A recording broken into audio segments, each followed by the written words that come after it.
Welcome to the first Rockford Roundtable, and we are fortunate to have some octogenarians here today.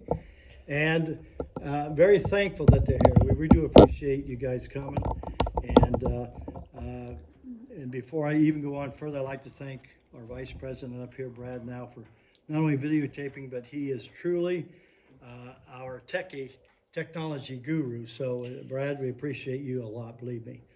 So to my right here is Jack Butcher. He's my brother-in-law, and he'll have a lot to tell us, I'm sure, coming from Fort Wayne, Indiana.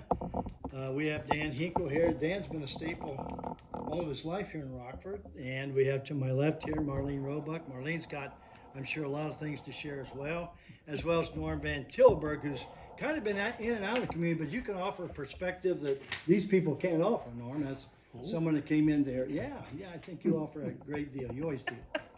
So again, thanks for being here today. We have a lot of questions. I hope you don't mind. But some things that I'd like to do, we're going to talk about some of the businesses in town eventually. But out of curiosity, in the 80 plus years that you guys have been here, did all of you grow up right in Rockford, or did some of you grow up outside of Rockford?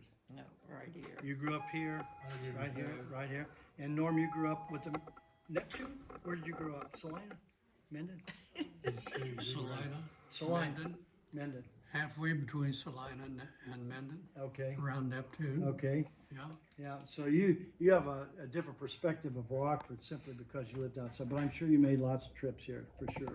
So when you grew up, out of curiosity, you guys grew up really toward the end of the Great Depression.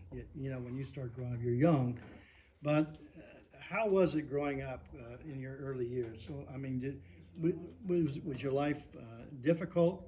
Were you poor when you grew up? Did you have some things that perhaps maybe you some life experiences that you may have had at that time? Jack, how about you? Yeah, well, I don't remember being poor. Yeah. I mean, I don't think we had a hell of a lot. Yeah. But we always got along good, and my dad worked hard. Yeah. And Did he work at the foundry for a while, Jack? yeah, Decatur. Yeah, that's what I thought. Yeah. Mm-hmm. Yeah, and then he worked at the Mauer feed mill. Okay. And I remember him telling me that he used to raise chickens when they first got married. Oh yeah. Lived out in Jefferson Township. Yep. And sold eggs at that time. I remember he told me something that still astonishing me today. He said at the age of 16 he drove a school bus, which is really, really something. Yeah, that's. Yeah. I didn't even know that. Yeah, he told me that. I knew he drove one, but he never told me what his so, deal was.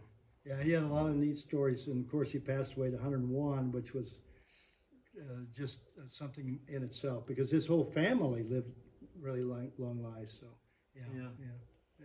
Great person, just like his kids. Well, I don't know about that, but he was great. Yeah. And Dan, you grew up actually kind of close to where I live, right? Yeah, really close to the block. Yeah. I was born there in 1939, You in that house? in that house. I'll be darned. And that house isn't there now, right? No, It's it's gone. gone. Yeah. Now, growing up near the so-called highway, was it as busy then as it is today? Not really. Yeah. Wasn't near as wide. Well, there's pretty narrow. Narrower, Yeah. you know, but no, it wasn't that busy. But 33 had some different routing than what we see it today. Okay, and how's that changed? Well, mainly what happened when you came in from the west on 33, which is also called Schumm Pike, Yeah. about that same time. As you came in from the west, you came into Rockford, you had to turn right at where the Franklin Street. You turned another left on Columbia Street, and that brought you back out to Main Street on Rockford, so you had that turn to go through there. Then I think at about the I'm going to say 50s, that may be wrong, that they closed that, and made that all fill dirt in there, where it comes up to 118 now. I see. So that's all fill dirt. And also back there where Barry's got his stuff in there, most of that is fill dirt. That's all filled. And chunk cement. I'll They be took darned. that cement out of the drive going south out of Rockford on 118. That was hauled in there, then dirt dumped on top of it. going out east, it was different too, wasn't it, that time? Yes, it was called Sidenbender Pike, going out east. Okay. I have a question about, you were talking about that little detour that it used to be. So back then, if you were heading north on Main Street and you wanted to cross the river bridge, you had to go around there, around that road dog area, Yeah, you had to go around, yeah. and go then around that. and then meet up with. Yeah, Okay. that's all fill in there. is Okay. what that Where's is. that at now? Well, it used to be, do you remember Rusty Holmes' garage? Yeah. Had that right there on that embankment, went Yep, down. Yep. Well, sure that's did. where he would, if he tuned up a car and took the oil out, he just dumped it over the bank. That's the reason we're so polluted now. But anyhow, that's how that worked. And he had a shop in there for years. Yeah. Yeah. Oh yeah, I remember him. Yeah. Marlene, how about you? Well, my parents, my dad was 18 months old when he was brought over here from Yugoslavia. Really? My grandparents, Sam and Helen Proch, come over here. Sam came first, got a job, and then he sent my grandma and dad money to come over. When my grandma signed in at Ellis Island, she had $20 in her pocketbook. I can't imagine. No, no. Of course, that was probably quite a bit then. Yeah. Well, Yeah, and I've lived I was born on my grandpa's farm, just out on 33. But I've lived in Rockford all my life, Yeah. and I feel safe here. And I'm, Nice, peaceful community, isn't it? it is. And it's it is. really Yes. made a lot of improvements throughout. Downtown really looks nice. Right. Yeah, yeah, you're right. Norm, how about you? You grew up on a farm, didn't you, or not? Am I wrong? Well, yes and no. Okay. I was actually born, excuse me, right outside of Tama. First house west of Tama. And I'm not sure how many years, it had only been a year or two later, that they moved. We moved a number of times, really. Over, where VanTilburg Farm is today. North of that, on the road just north of that, my mom's uncle owned that, and they rented that for a year or two, and then they ended up over south of Neptune, and then my mom's original house was on Harris Road and just north of the railroad track. And her dad still lived there, and he was physically getting to the point where he needed help. So we moved in with him. And of course, by that time, I had two older sisters, and they were going to Salina to school. And then eventually I went to Salina to school. And forget how many years we lived in that house. And then Dad was in farming, agriculture or machinery repair and so forth. And then he got into farming big time by renting a 240-acre farm. That'd have been a lot back then. It was, yeah. Yeah. And, the one farm, and then he rented another probably 200 too. Because when I was a teenager, I was basically a farmer. Yeah. Yeah. Now, did you do milking or anything besides that, Norm? Did you? Oh, yeah, he had milking, hogs. Yeah, I thought My you said. mom took care of gathering the eggs for the chicken house and, you know, the whole bit. Yeah. Yeah, so, and then, my dad, and maybe it was my fault, I don't know. He had needed to bale some hay. And he had me to drive the tractor pulling the old baler.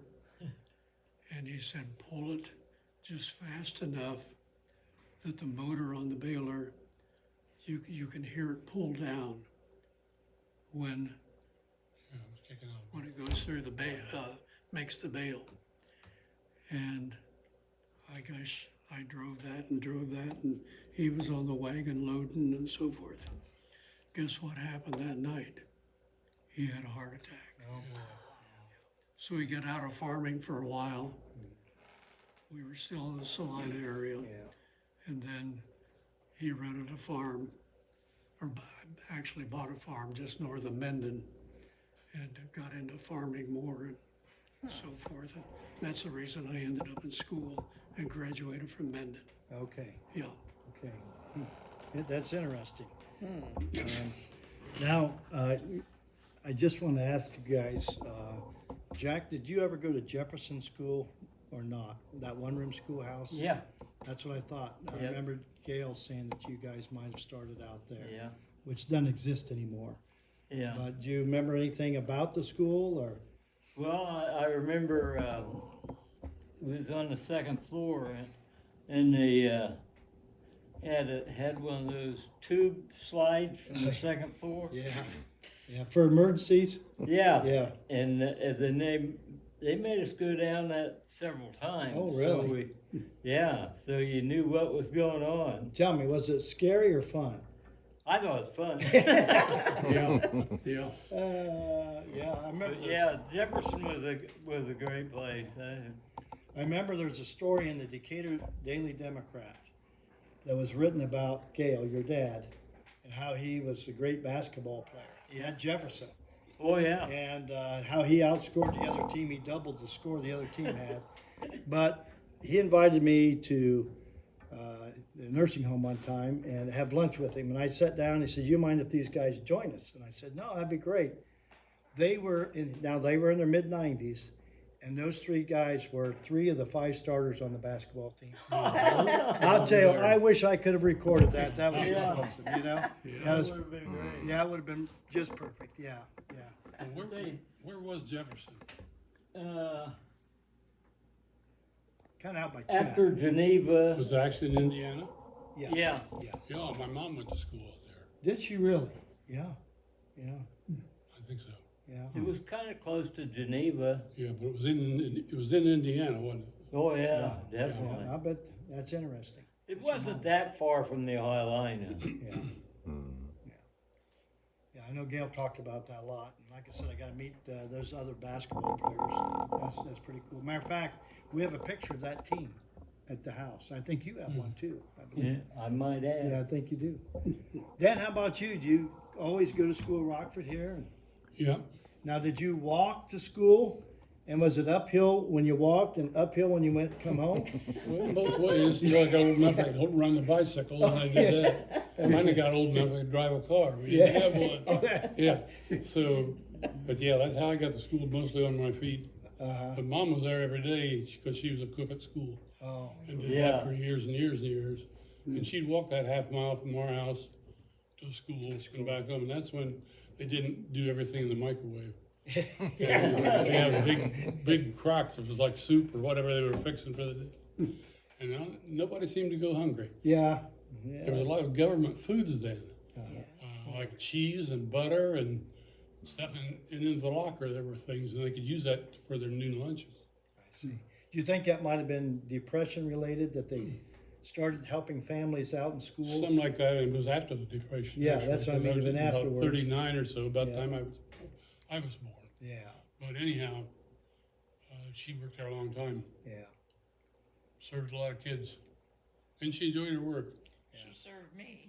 Yeah, Well, I think she served me even, yeah, because at least a year or two, I think. yeah. Yeah. Yeah. Yeah. I have a question for Dan. I remember I grew up during the 60s, so it probably would have been early 60s, and the clothing store, Mm-hmm. Conan Williams? Conan Williams. Now, you worked there, right? Were you in high school or was that afterwards? Well, I was in high school. I worked there during high school. Then after I was out of high school, I worked there full time. And then finally, it changed over to Pulmar stores. It was there for a couple of years in there. Okay. And then Marcy's finally closed that up, I guess. Because I remember I was probably, I don't know, 5 or 6, Mm-hmm. and you were working in there. So Yeah. that would have been around 1960, Yeah. 61, somewhere around And there. that group of people, well, especially back at the time of Forrest Lewis and Paul Dudgeon, and they were always pulling pranks on somebody, doing all kinds of stuff. I remember one time an old carp fish hanging on the awning at the hardware, and around Valentine was out trying to dig a hole for it. By the time he got the hole dug, the thing ended up down on South Main Street someplace. They didn't really pull pranks, Jack, did they? Not too much. Oh, yeah. Yeah. Nothing like mending people. Yeah. So how about you, Marlene? Did you start school here and went to school here? And you have a pretty positive experience, did you, growing up? Oh, yes, Yeah. yeah, I liked school, Yeah. and I thought most of my teachers were nice. Yeah. There were a couple grade school teachers that were, you know, They kind of like they that. Could, yeah, they could get a little rough, yeah. But overall, I thought I had a good experience here at Rockford. Did you walk to school then each day? Oh, yes. Yeah. and it Now, did was- you guys, when I grew up in Wilshire, we actually, well, most of us were related, that was one thing, but we'd walk in groups. I don't know if you guys did that or not, but, I mean, if you lived the furthest away, you picked up a family basically and you walked with, you know what I mean? Older kids would walk younger kids. I walked to school with Bob Moody, Lowell Kimmel. Yep. Remember them, Jack? And as you say, we just gathered more Yeah, as we on the way, yeah. walked. You to- felt very safe walking, yeah, Yeah, no one ever hurt you. yeah. Well, I walked with you when we lived over on same street as you live now. Yeah. Where you lived then. Right. So, no, I had a good experience in school.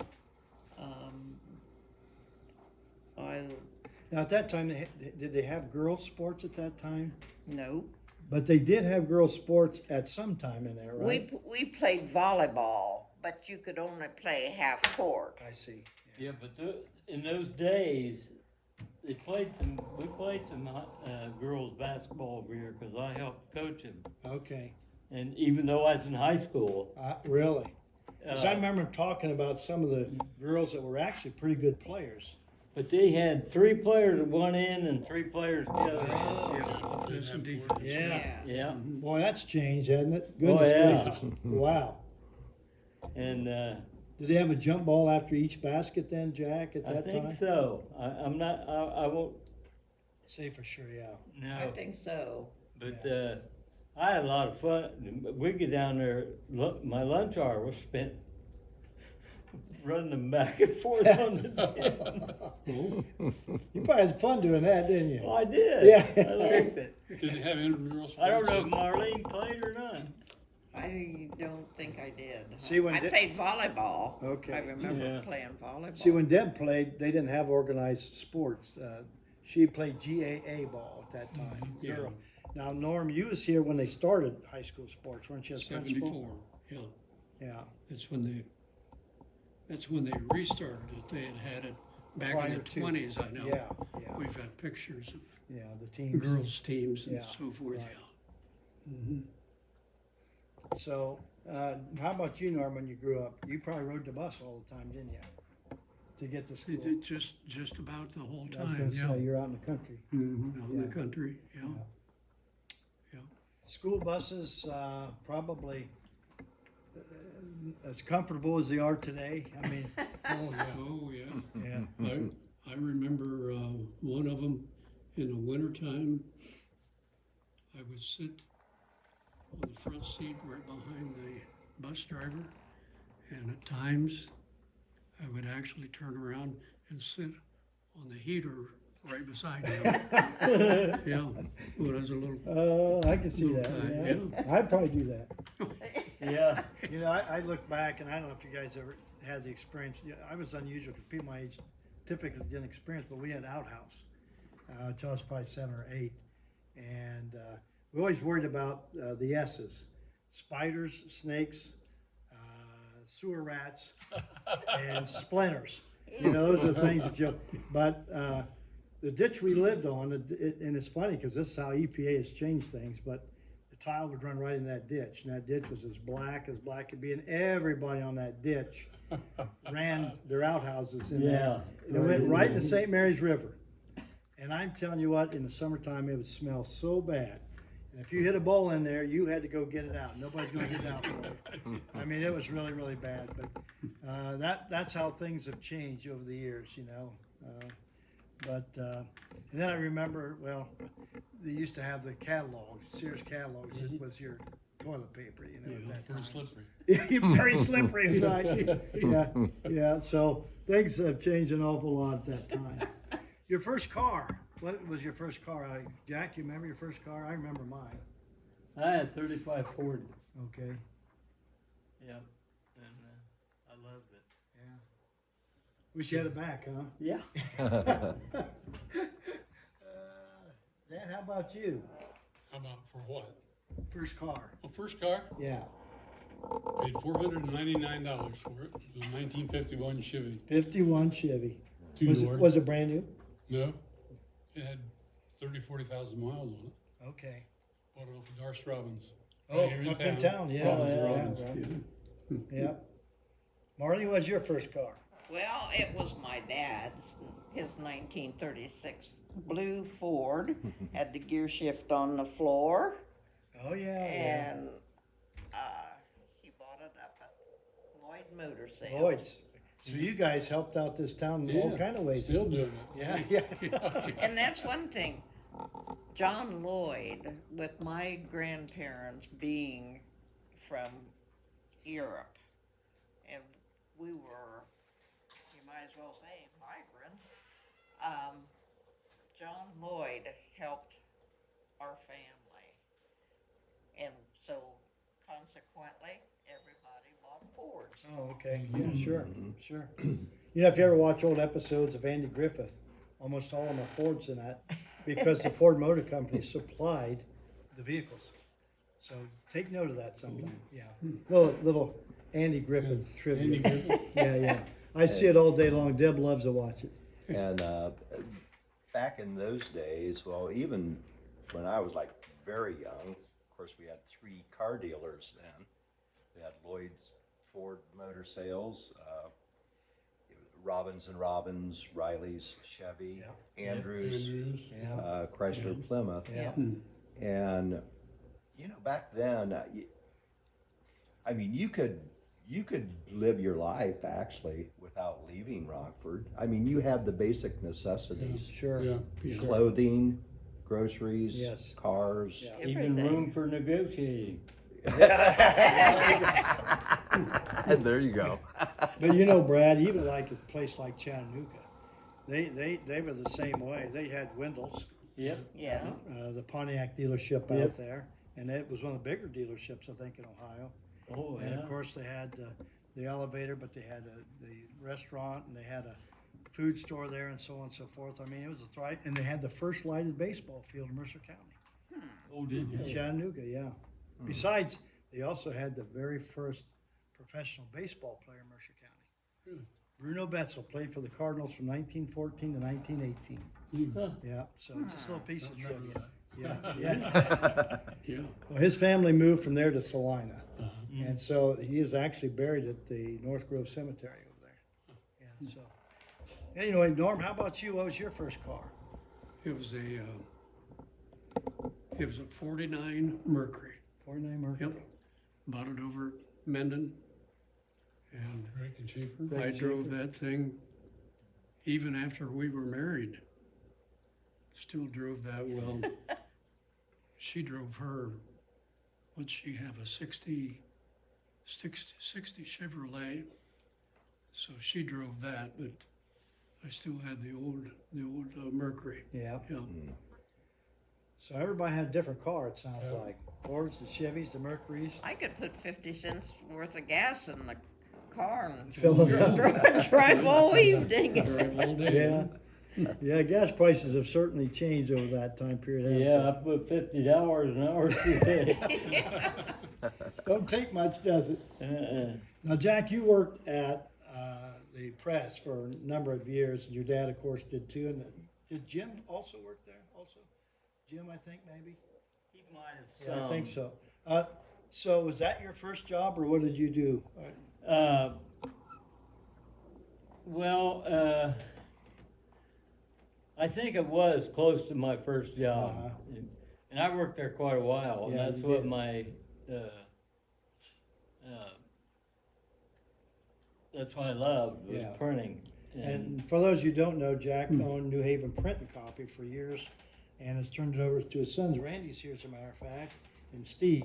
They've Yeah. taken over, haven't they?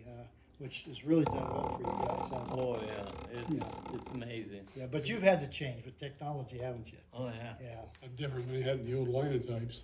Yeah. Yeah. I ran those too. Said all that, I yeah. ran those. Yeah. And I think we have a picture of you guys actually back there at the press itself. You and Jim, it said Yeah. in the picture. Old George Kinder was pretty good. He gave you a chance to do things. Yeah. Yeah. I thought it. Yeah. Dan, how about you? You remember your first job? My first job, Yeah. I guess it was sweeping the library. I could never make those librarians happy. I could never get that floor clean. An old oiled floor, Yeah. old wood floor. Yeah. Never make them happy, but I always got the job done. That's what's Nobody else important. took my job. There so I you did go. it for several years. That and mowing yards, used to Yeah. mow a lot of yards. Yeah. I can relate to that. How about you? My first job was at the Rockford Press, and I'd walk from school up to the drugstore and get me a phosphate, Yeah. and then had to be to work at 4 o'clock. Yeah. And we worked from 4 to 6. And then Dallas and Jack, many nights, took me on home, because otherwise I'd had to walk. I'll be darned. So Marlene, what was your job there then? What did you do? Did you help Well, set I- type or something? Or? I ran some of the folders, the machines that folded everything, and Oh, kind did of some flunky jobs. Yeah. Well, I did too. Yeah. Whatever George told you to do, You just did it. you did it. Yeah. You didn't Sure. argue with I him. used to sweep the floors there and burn the trash I picked up, Oh, or the papers they threw away that day. You had Yeah. to burn them. and you had probably a dumpster out back. You burn it in, did you? Well, we had actually, it was one of those A barrel, maybe. barrel, yeah, Yeah. cut down. Yeah. They cut it down, but Couldn't do that today, could you? no, oh no, they wouldn't let you do that. You had to stand there. Kinder made me stand there the whole time it was burning. Yeah, make sure it didn't get away. Fire. Yeah, he was very strict, but you respected him. Yeah. Mm-hmm. Now, was this there's a couple George Kinder, but was he the one that had all the arrowheads and stuff? No. No? No, it was his son. Oh, his son. Okay, all right, I didn't know. Yeah. Norm, how about you? What did you do your first job, you remember? Well, I helped a lot of neighbors with their farming and so forth, but after I graduated from high school and started college, there was a couple summers. One of them, I think one of the first ones that I worked at, was the pickle plant over in Salida. Oh, yeah. And that was quite a job. And then later on, I had different jobs when I was going to college over in Huntington. And so off and on, a lot of different jobs. Some of those summer jobs make you appreciate you as an education, don't they? Well, in a way, Yeah, yeah. I can remember working construction. Boy, I couldn't wait to get back to school. You Yeah, know, mhm, it made you appreciate those guys that do those jobs, yeah. because it's an art and it's a lot of work, no doubt about that. So, well, you know, I've written down several things here. Oh, I'm sorry, Brad. Go ahead.